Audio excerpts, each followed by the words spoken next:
நாடாளுமன்றத்தின் பதவிக்காலம் முடிவதற்குள் அது கலைக்கப்பட்டால் திடீர் பொதுத் தேர்தலை எதிர்கொள்ள எதிர்க்கட்சி தயாராக உள்ளது என்று லாரூட் நாடாளுமன்ற உறுப்பினர் ஹம்சா ஜைனுடீன் தெரிவித்துள்ளார்.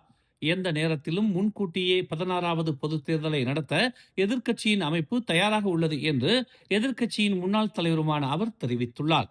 திடீர் தேர்தல் குறித்த ஊகங்களால் எதிர்க்கட்சி கலங்கவில்லை என்றும் களப்பணி ஆற்றுவதிலும் அடிமட்ட அளவில் திட்டங்களை மேற்கொள்வதிலும் தங்களின் கவனம் இருப்பதாகவும் ஹம்சா கூறினார். நாடாளுமன்றம் கலைக்கப்படுவதை அறிவிக்கும் போது 16வது பொதுத் தேர்தலை எதிர்கொள்ள தாங்கள் எவ்வளவு தயாராக இருக்கிறோம் என்பதை காட்டுவோம் என்றும் அவர் கூறினார்.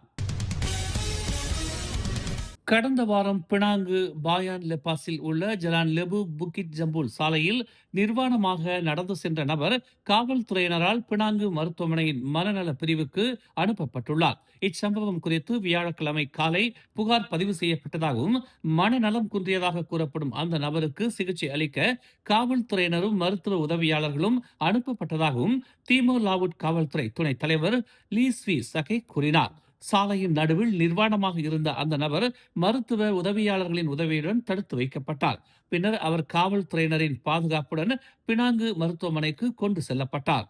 அந்த நபரிடம் எந்த அடையாள ஆவணங்களும் இல்லாததால் அவரை அடையாளம் காணவும் அவரது உறவினர்களை கண்டறியவும் காவல்துறையும் மருத்துவமனையும் இணைந்து செயல்பட்டு வருவதாக லீ ஒரு அறிக்கையில் தெரிவித்தார். தலைநகர் ஜலான் துன் ரசாக் சாலையில் சுற்றுலா வேனை பின்னிருந்து மோதி விபத்துக்குள்ளான லாரி ஓட்டுநருடன் சுற்றுலா வேனில் இருந்த 17 பேர் காயமடைந்தனர். நேற்று மாலை 4 மணி அளவில் பொதுமக்களிடம் இருந்து அவசர அழைப்பை பெற்றதும் சம்பவ இடத்திற்கு மீட்பு படையினர் விரைந்ததாக தித்திவாங்சா மீட்புத்துறை உதவி இயக்குனர் முகமது ரெமி சே ஹாட் தெரிவித்தார். லாரியில் இருந்த 56 வயது ஓட்டுநர் மற்றும் 46 வயது உதவியாளர் படுகாயம் அடைந்த நிலையில் அவர்கள் மீட்கப்பட்டு கோலம்பூர் அரசு மருத்துவமனையில் சிகிச்சை பெற்று வருவதாக முகமது ரமி தெரிவித்தார். சுற்றுலா பயணிகளின் வேனில் பயணித்த 17 பேரில் 8 பேர் காயம் அடைந்த நிலையில் மருத்துவமனையில் அனுமதிக்கப்பட்டுள்ளதாகவும் 9 பேர் சிராய்ப்பு காயங்களுடன் தப்பியதாகவும் எந்த ஓர் உயிரிழப்பும் ஏற்படவில்லை என்றும் தித்திவம்சா மீட்புத்துறை உதவி இயக்குனர் முகமது ரமி சேஹாட் தெரிவித்தார். விபத்து ஏற்பட்டதற்கான காரணத்தை காவல்துறை விசாரித்து வருவதாகவும் மழையின் காரணமாக வேக கட்டுப்பாட்டை மீறி லாரியை செலுத்தியது விபத்துக்கான காரணம் என்றும் முகமது ரமி சேஹாட் கூறினார். ஜொகூரில் சட்டவிரோதமாக தங்கியிருந்த வெளிநாட்டினரை அடையாளம் கண்டு ஜொகூர் மாநில குடிநுழைவுத்துறை ஒரே நாளில் 4 வெவ்வேறு இடங்களில் சோதனை மேற்கொண்டதில் 22 பேர் கைது செய்யப்பட்டனர். அவர்களில் 10 ஆண்கள் தாய்லாந்தைச் சேர்ந்தவர்கள் என்றும் 5 ஆண்கள் மியன்மார் நாட்டைச் சேர்ந்தவர்கள் என்றும் 5 ஆண்கள் இந்தோனேசியர்கள் என்றும் 3 பெண்கள் மியன்மார் நாட்டவர் என்றும் 4 பெண்கள் இந்தோனேசியர் என்றும் முதற்கட்ட விசாரணையில் தெரிய வந்துள்ளது. ஜொகூரின் சாலையோர உணவுக் கடைகள், தொழில் நிறுவனங்கள் என இச்சோதனை மேற்கொள்ளப்பட்டதன் மூலமாக கைது செய்யப்பட்ட அனைவரும் 18 முதல் 52 வயதுடையவர்கள் என அடையாளம் காணப்பட்டுள்ளது. அவர்கள் அனைவரும் மேலதிக விசாரணைக்காக ஜொகூர் மாநில குடிநுழைவுத்துறையின் வசம் இருப்பதாகவும் அவர்கள் அனைவரையும் பணிக்கு அமர்த்திய நிறுவனங்களுக்கு நோட்டீஸ் வழங்கப்பட்டிருப்பதாகவும் ஜொகூர் மாநில குடிநுழைவுத்துறை தெரிவித்துள்ளது. கோலாலம்பூர் போக்குவரத்து குற்றப்புலனாய்வு துறையினர் நேற்று இரவு மேற்கொண்ட சோதனையில் சட்டவிரோத மோட்டார் சைக்கிள் பந்தயத்தில் ஈடுபட்ட 98 மோட்டார் சைக்கிள்களை காவல்துறை பறிமுதல் செய்துள்ளது.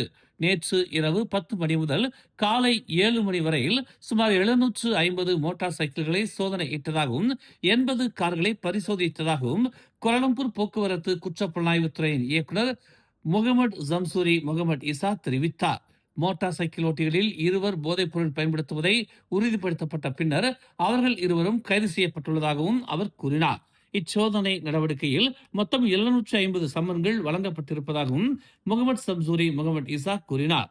தலைநகரில் சட்டவிரோத மோட்டார் சைக்கிள் பந்தயங்களை நடத்தும் முக்கிய சாலைகளை காவல்துறை அடையாளம் கண்டிருப்பதாகவும் மேலதிக நடவடிக்கைகளை மேற்கொண்டு வருவதாகவும் முகமது சம்சூரி முகமது இசா தெரிவித்தார்.